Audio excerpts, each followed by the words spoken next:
Welcome to Machine Tool Maniacs, the podcast where machining, fabrication, entrepreneurship, and bringing ideas to life collide. Around here, every story is a success story. I'm Matt, a second-generation manufacturer who's been in the shop since I was in diapers, learning the tools, the trade, and the people behind it all. Nearly everything in our daily lives is passed through a CNC machine. And we're here to spotlight the makers turning raw material into reality. Whether you're dreaming big or building bigger, this is your inside track to making it happen. Welcome back to the podcast. I have Will Mund with me again today, and this episode is going to be our predictions for the future. Tell everybody hi, Will. Did I ever tell you about the YouTube channel called Asianometry? Oh yeah, you have told me about that. Yeah, Yeah. they have that channel has some fascinating videos on the history behind semiconductors and the semiconductor industry over in Asia and whatever. I I think you'd enjoy listening to them. I'll have to check it out when in all my spare time. Yeah, me too. Me too. Uh, can you listen to them? Like maybe I could listen to them Yeah, while I'm driving. when I was doing like my 75 hard challenge a couple years ago, and I was doing my second workout for the day, I just turned one of those videos on. And as cool as it was seeing that he didn't have video, it was usually like still pictures that he'd have throughout there to support whatever he was talking about.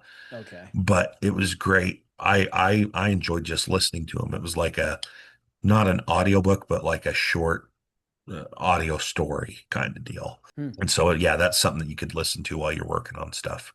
Nice. Yeah, I'll have to try that then. So predictions for the new year. And Your hair's on fire and the my bike's on fire and everything's on fire. Oh, that's right. wait, sorry, that's not what I'm predicting. Maybe. I don't know. It's always a little shady going into the new year. Right. Um, so probably one of the biggest talking points that I'm sure our country is at least talking about, and the tariffs. So, Yep. The and beautiful tariffs. They're working so very well. not we're not trying to make this a political No, not at podcast, all. but I what ultimately is going to be the result of these tariffs? I happen to believe that they are doing what they're intended. Yes, I the agree. The question is timeline. Yep. It takes a lot of time to reshore manufacturing. It takes a lot of time to get people trained up and to build Yep. facilities and to get machine tools.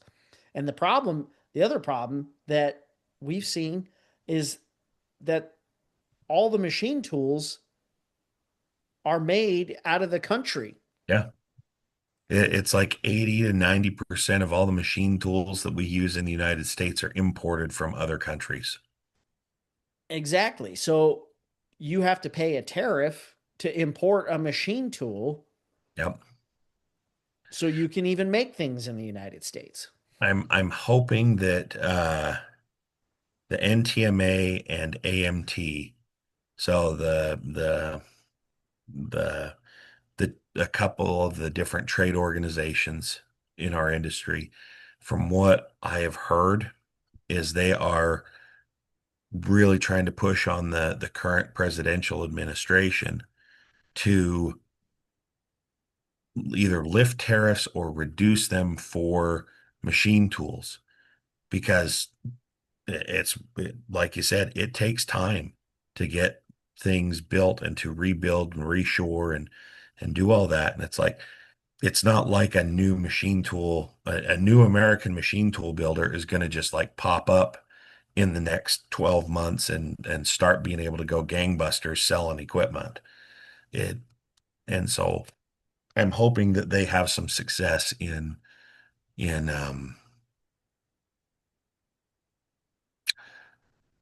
getting it getting some of that pressure relieved off of the machine tool industry.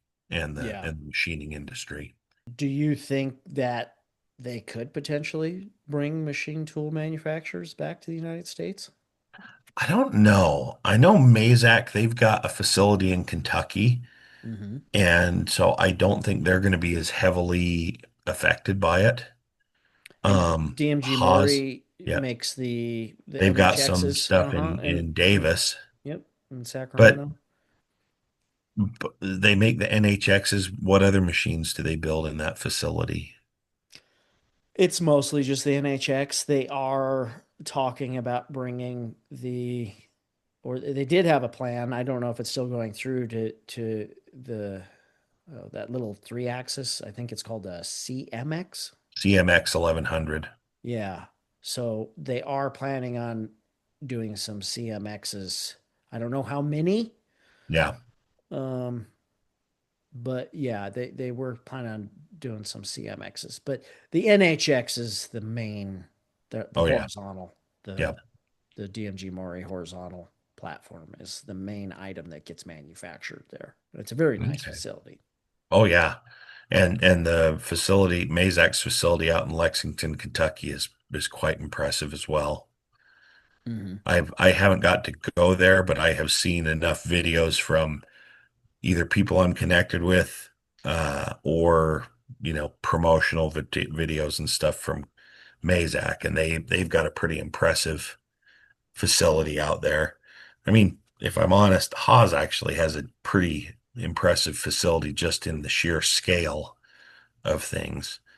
Aren't But they relocating yeah, out to to Nevada, Nevada? Henderson, Nevada. But I don't think that facility is operational yet. Got it. I think it's still in the process of being built. Last I heard, they're supposed to go operational with that at like the middle or end of 2027. I see. And I think Grobe has some Yep, manufacturing Grobe in the has a United good States. facility, and that's out in Ohio, I think. Yes. Yeah. From So it's my it's not memory like we serves. don't have machine tool builders building here. It's just a lot of them are not American machine tools. They're from Japan or Europe somewhere. They're almost entirely imported parts, Yes. Well, including Haas. oh, especially Haas. Yeah. Um, but and that's a hard thing too, is it's like I know that like Mac, the solenoid company, the solenoid valve company, they've got manufacturing here in the US. Um, I think THK and Timken and some of the manufacturers for like ball screws, linear guides have some manufacturing here in the US, Hmm. but most of that stuff is still built elsewhere. It's not built here. So it's going to be really interesting to see, like you said, what happens and where things go. What What do you foresee happening in this coming year? I think things are on the precipice of major growth. One thing that I think is going to have to be fixed for American manufacturing to be successful isn't even really related to tariffs or whoever's in office. It's we as Americans need to find a way to start taking pride in manufacturing again. And I know you and I have had this discussion personally. You look at the Japanese, you look at the Germans, both of those nations take their manufacturing extremely, like almost maybe too serious, but it shows in the stuff Not that they too build. serious. Not too serious. They just, the guys that are out designing these things and building them and putting them together are just, they're celebrated members of society. Yes. And it is a it's a trade that is associated with a sense of pride. Yep. And I think one thing that needs to change in the United States, as we all know, the trades have kind of been just secondary as far as the regard they get held in this country for far too many years. We've been telling people, oh, yeah, you need to look at going to college first. And if that doesn't work out, then maybe go into the trades, and Blue collar jobs, trades have all been looked down upon for a long time in our country. exactly. And we need to start holding those jobs in higher regards and encouraging people. And not even in just building machines, but maybe even in framing a house, Yeah. uh, maybe in In dirt plumbing. dirt work, plumbing, Yeah. HVAC, whatever you're doing, like do it with pride. But I Like agree with you that people need to do the job well for the sake of doing it well, not just because, oh, I get paid more for doing it or whatever. They need to have that pride of, hey, this is something that I do and I enjoy it and I do it well. yes, and I think that is going to be critical to successfully bringing manufacturing back to the United States. There needs to be Absolutely. We need to find a sense of pride in what we make here and what we build. Yep. And I think some of that even goes so far as people have to find a sense of pride in the country that we live. Like, are they, it goes back to what some of the old timers, oh, made in the USA used to mean something. Used to mean quality and whatnot. It's like, yeah, but that's because the people that had that pride in that, they had pride in their country and were proud to be Americans and proud to be here and proud to be doing this stuff. So, You know what I think would be, how every country kind of has their specialty, right? hmm Like German made things tend to be really high performance. high level engineering. Yeah, I was just about to say slightly overly engineered. Um, the Japanese stuff is super reliable for the most part. That tends to be the mantra, especially when you have oh gosh, what Kaizen, right? That's the Yep, Japanese big thing, continuous improvement. I do think there's a space where once upon a time American made stuff was simple and easy to work on. yep, And I almost feel like if we kind of recaptured that mantra for things that are yep, made here, just make things that are simple and easy to work on, yep. and I think that would be a good direction for made in America to go. Agreed. Um, Make it like the old small block Chevys. Oh, it's been sitting out in the field for 5 years. Just put a battery in it, pour a little gas down the carburetor, she'll fire up. exactly. And that's the perfect example right there.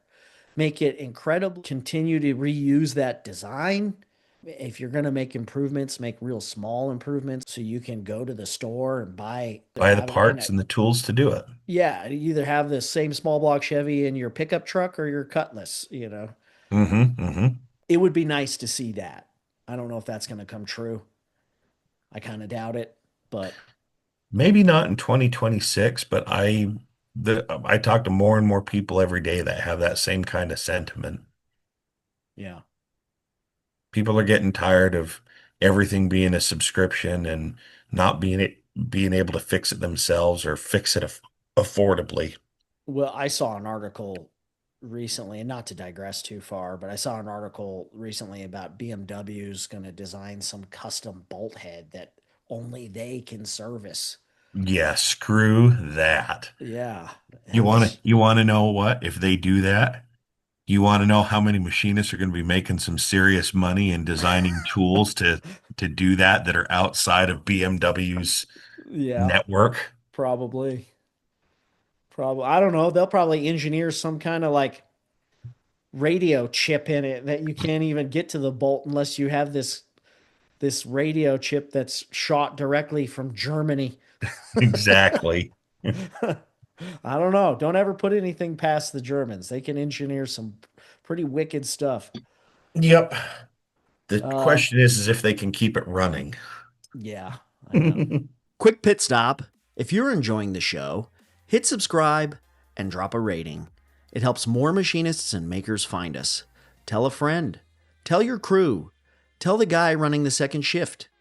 Follow me along on social media at machine underscore tool underscore maniac for thoughts, updates, and some funny memes. We're growing this community with more guests, more value, and more stories that push people to create. So if you've got a niche product getting manufactured or a shop with a cool story, email me at machinetoolmaniac@gmail.com or check out the website machinetoolmaniac.com for merch.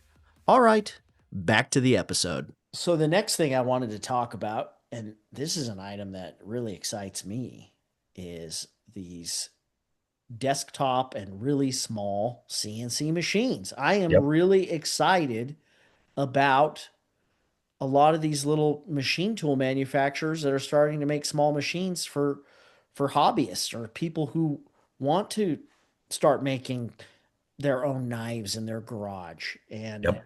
a lot of this stuff is super exciting to me. And as if anybody pays attention to my social media, they know I recently purchased a little Pocket NC five Yep. axis one, but there are so many companies that are coming online right now that are building their own versions of these things. Oh yeah. Well, and you sent me the link to that X horse one, and I know they've been kind of up and coming for a while, but that looks like that'd be a sweet little machine if they can get it into production and get it going. I think that'd be an awesome little hobby machine. X tool, they're with their laser engraver slash laser cutter, and now they're even doing a machine now that you can buy for to put in your garage to do like printing or silk screening on shirts and stuff, Mm-hmm. which is pretty cool. Yeah, there's I mean, I've seen so many I saw a little small Swiss the other day. A desktop Really? Swiss. Uh-huh. Oh, that's right. You sent me the link to that. No, That was, that one was like a mill turn. oh no, yeah, that was the mill turn one that you sent Yeah, me. well, I guess that was kind of a Swiss because the headstock moved, so the Z. Hmm. But there's a company that actually makes a straight up like a it has a guide bushing and the headstock is behind the guide bushing and the tools No are right up way. and it's tiny. I'll have to see if I can scrounge it up and send it to you. But That's cool. yeah, I mean, and I think it's probably somewhere around 10 grand. So they're not dirt cheap, but that's But that's within reach of a decent hobby tool. exactly, exactly. So you got a little tabletop Swiss. I've seen tabletop lathes now. We've seen Langmuirs starting to Yep. come out with all kinds of stuff. They got a laser that they just came out with. They have the MR1 mill, which I Mill, think is a pretty good deal. they've got the press brake, they've got Hmm. their plasma torch. Like Langmuir is definitely leaning into that hobbyist semi-professional grade range of tools. Yeah. We've seen, I don't know a lot about them, but I've seen the desktop water jets. I don't, Oh have you yeah, ever seen yep, one of those? yeah. Um, That's actually pretty cool. yeah. Being able to water jet small parts like that just on your tabletop. Hmm. And then there's just the couple of small three-axis mill companies right now. Carvera is one of them. They have three Mhm. or four models. Nestworks is another one I've seen. And you know, if you want to go a little bit bigger and into something that you can actually modify down the road, Tormach has some pretty low entry offerings as well. Yep. Well, and even there, like a friend of mine is doing gunsmithing work Hmm. and is making like custom pistols. if you get a chance, check him out on Instagram. It's A Zone. I think it's called A Zone Manufacturing or A Okay. Zone Machining, Hmm. and he does absolutely gorgeous work. But he's got a little Tormach like 1100 MX, and I've asked him about it. I said, "How do you like that machine?" He's got it in his basement, and he's What like, do you take it down there one piece at a time, huh? "I think so. I mean, Johnny that's the only Cash way." style. Yeah, exactly. Carried it out, nuts and bolts and all four shocks in his big toolbox. Um, but he's like, yeah, it you can't take the kind of cuts on that you can on, a Mori or Mazak, obviously. He said, but I can do everything I need to do on these guns with it, and it does it really well. Yeah, I think if you wanted to get a small little CNC machine and do brass lever guns, Oh, you could that'd be probably do sweet. pretty well. Or like the falling block, single shot actions. I think you Hmm. could do some pretty cool stuff with it that way too. Yeah, and I mean brass is such an easy material to cut. That would be a great little project to do on a smaller mill. I think you could probably do lever guns on a Langmuir MR1. Yep. I don't see why you couldn't do it or No, get some I action. don't either. What are your thoughts on how that's going to impact the talent pipeline? Honestly, I think if more people are doing the hobby stuff and getting interested at that level, I think it's naturally going to fill up the talent pipeline more for the actual commercial level guys. Because if you've got a guy that is interested in this stuff and is willing to invest some money and some time into learning it just to do his own hobby stuff, he might, finally go, you know what? I really hate this, soul-sucking 9 to 5 job I've got over here at this, tech company or at a bank or, whatever This he's doing this that way. cubicle gets This boring. cubicle, I'm tired of being a number. I want to do something else. Yeah. No, I And agree. so I think overall, I think it'll be a good thing. And plus, as much as I like the idea of a lot of people going to trade school for machining, I like the idea of people coming from a totally different angle into manufacturing because they're going to have different ideas and different perspectives on how to approach a problem than somebody who's, been in the industry for a long time or even who's come through the trade school pipeline. Yeah, Because, absolutely.